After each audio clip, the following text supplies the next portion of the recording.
third touchdown of the game. And the Saints just continue to roll.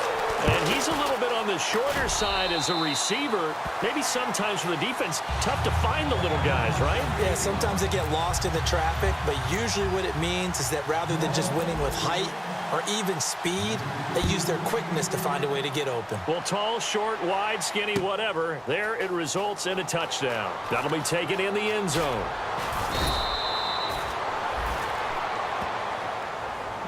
Well, conventional football 101, tells us if you don't get it back to the 20-yard line on a kickoff return, that's a disappointment.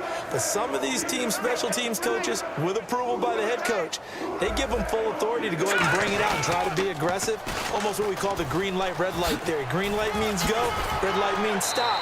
Looks like he had green on that play. And he'll be out of bounds, getting it across the 25. And a nice little broken tackle run there by Todd Gurley, the 10th pick in the 2015 draft. And that's what you get with him, that full package of speed, power, able to catch the ball in the backfield. Many people doubted him coming out because of the knee injury in college.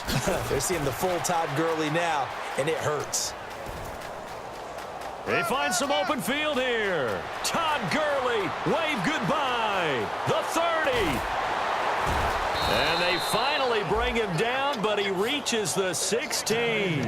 A big run there by Gurley. 58 yards on the ground. Here we go. On first down, it's Gurley. And he'll get into the end zone. Touchdown, Rams. Todd Gurley, a 15-yard touchdown run. And the Rams are able to draw a bit closer. We know that the big guys won't get the credit, Brandon, but we also know that that touchdown belongs to them. Excellent job of clearing the way for their running back. And this play is going nowhere fast as he goes down. That one might... One quarter gone in this NFC divisional round matchup. Can't wait to see what the second quarter has in store. We'll head back to New Orleans after this. This is taken about 7 yards deep.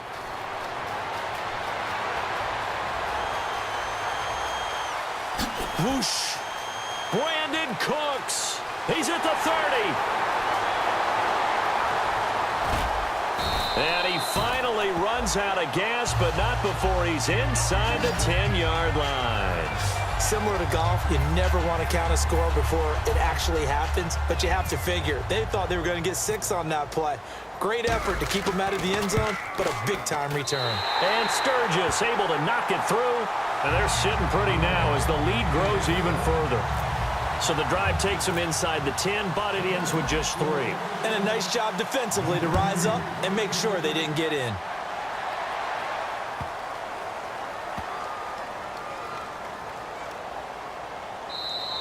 And this will get out of bounds. No worries there, though. That still goes as a touchback. And now out on the field, here comes Los Angeles. And they're hoping to capture some of that magic they had last time out when they were able to put together a scoring drive. But they're still down here, Charles. Not the major concern there because of what you talked about. They scored the last time out. They feel good about themselves. They feel like their game plan is now in effect.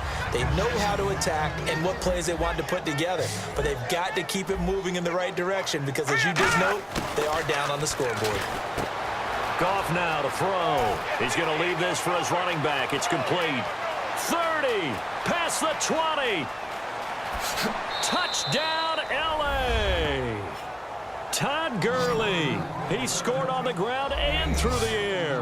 And the Rams are able to cut into this lead. Well, he's used to running it that distance. Here he had to catch it, too, before making the run. Heck of a play for the score. There's not many things better for an offense than a back who's a complete guy who can run it and catch it. And we just saw him complete a big-time play for a touchdown. And he will dive into the end zone, and the two-point conversion is successful. And I guess that makes up for the earlier missed two-point try here to get him to 14. Yeah, that aggressiveness, it reminds me a lot of when basketball first adopted the three-point shot. And people were starting to realize that 3 for 2 was really starting to work for them. In this case now, maybe the 2 for 1 is coming into play in the NFL. That's fielded in the end zone.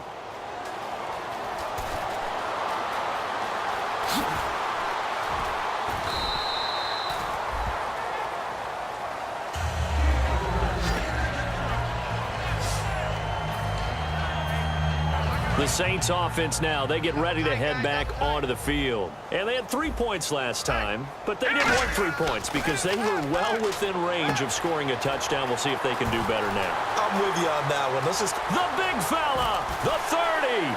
Oh, you can't teach that. Touchdown, New Orleans. Michael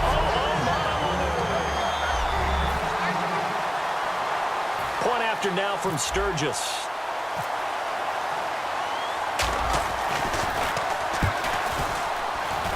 And the lead is now an even 30.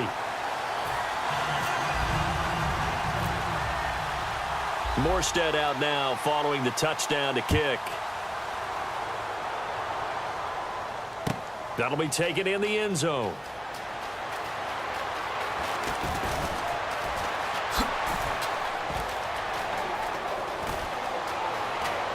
Tavon Austin, he's going to go. And they finally get to him, but not before he's past the 45 to the 46-yard line. At some point, we're going to get it through our heads. Special teams, special teams, special teams. The spark that often wins games. And the Rams now coming out on the field. And they're going to need another score. Got one last time, but still down here. When you're playing catch-up, Tavon Austin, he's going to go. Touchdown, L.A. Tavon Austin, 54 yards. And the Rams are able to draw a bit closer. Good pass, clean catch, and a house call there on the fly route. And not that much room to operate. So that tells you about his acceleration. We always talk about being able to go from 0 to 60 real fast. Took him less time than that to get to top speed and complete that play. And he will dive into the end zone, and the two-point conversion is successful. So they kept it on the ground, got it into the end zone. But, Charles, sometimes you probably see teams treat a two-point conversion differently than if it was first and goal from the two, or I should say third and goal from the two. I agree with you totally on that. A lot of teams treat it as if they have farther to go and shy away from running the football. Brandon Cooks, he's at the 30, the 20. And how about that return as he's all the way inside the 20-yard line. And that's the type of return that puts a tremendous amount of pressure on the defense now. They've got to go out on the field almost like it's a sudden change, almost like it's a turnover. They've got to go out there and try and stop them. But, boy, what a... And this throw will be intercepted. A great read, and it's picked off. And a big turnover there as his guys will get the football back.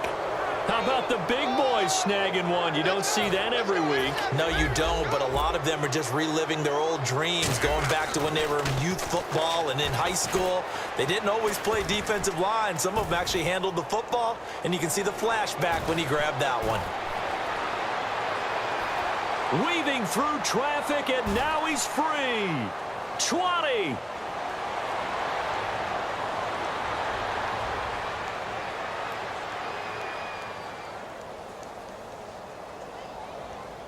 Touchdown, L.A. Mark Sanchez, an 80-yard touchdown. And the Rams are able to cut into this lead. Well, that touchdown certainly helps, but they've got to go ahead and convert, get to the half, and figure out how to keep chopping down this lead in the second, don't they? Yeah, they still need to regroup, and they still need to end the second quarter strong. A little bit of time left. And he'll get into the end zone as the two-point conversion is successful. And so they run it in on the two-point try. You know, so often, Charles, we talk about from the offense's perspective what you do on the two-point conversion. How about the defense? How do they play run versus pass? It's really difficult for them because I think most teams want to play for the pass. That's what they see most teams do. And there he goes again. And what a return. He's all the way down to the 30. Look, I know that all eyes and all credit should be on the guys that brought the ball back a long way. But I'm just wondering about the guys covering and their special teams coach. They've got to be looking at each other and saying, at what point are we going to find a way to stop these guys? Out onto the field comes New Orleans.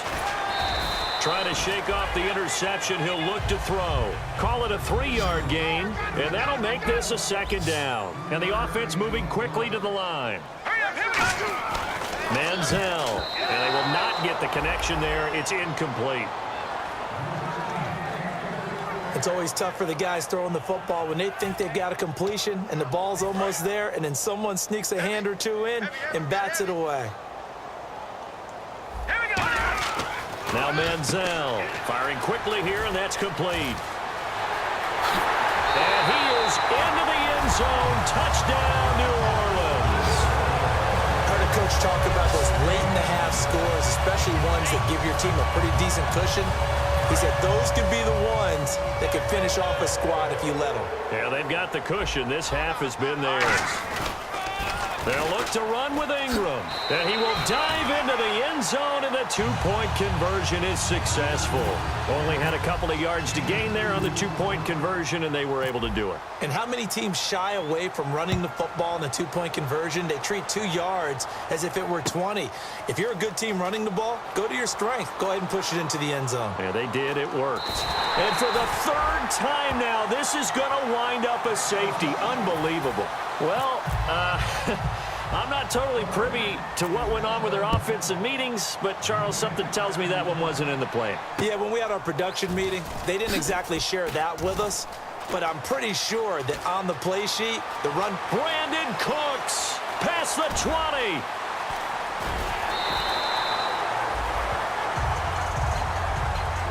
And that's the type of return that puts a tremendous amount of pressure on the defense now. They've got to go out on the field almost like it's a sudden change, almost like it's a turnover. They've got to go out there and try and stop them. But, boy, what a tough spot they're in. They'll put 2 receivers left, 2 to the right.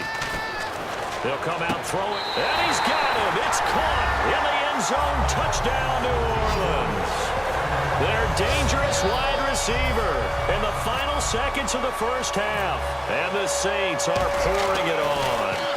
And that's a lead that excites a team as they head into the half. Good way to finish things off. Yeah, able to extend that lead, and you always say it, that can totally change the complexion of half number 2. Yeah, it changes your morale, changes your outlook. But even before that, let's see if they decide to kind of squib kick or what they're going to do on the kickoff, because you don't want to give up a big play right before the half ends. Good point. And, oh, that is going to be a safety. So we've come upon halftime here in this NFC Divisional Round matchup as we send you over to our headquarters in Orlando, where we check in with Larry Ridley for our EA Sports Halftime Report. Thanks, Brandon, and welcome to our EA Halftime Report. I'm Larry Ridley. The Saints have to be thrilled with the way they're playing right now. The Rams, though, have fought so hard to get to this point and now are being blown out at the break. All right, let's take a look at some of the highlights from the first half. Hecker is set up to kick it away. He'll actually take the punt out of the end zone, and this long run goes for a touchdown.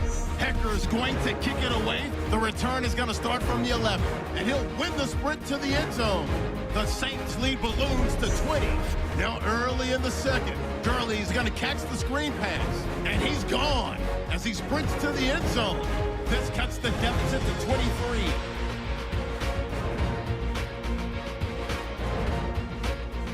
Saints have it early in the second. The quick pass and completion is made, and he'll take this all the way for a touchdown. Saints go up by 30.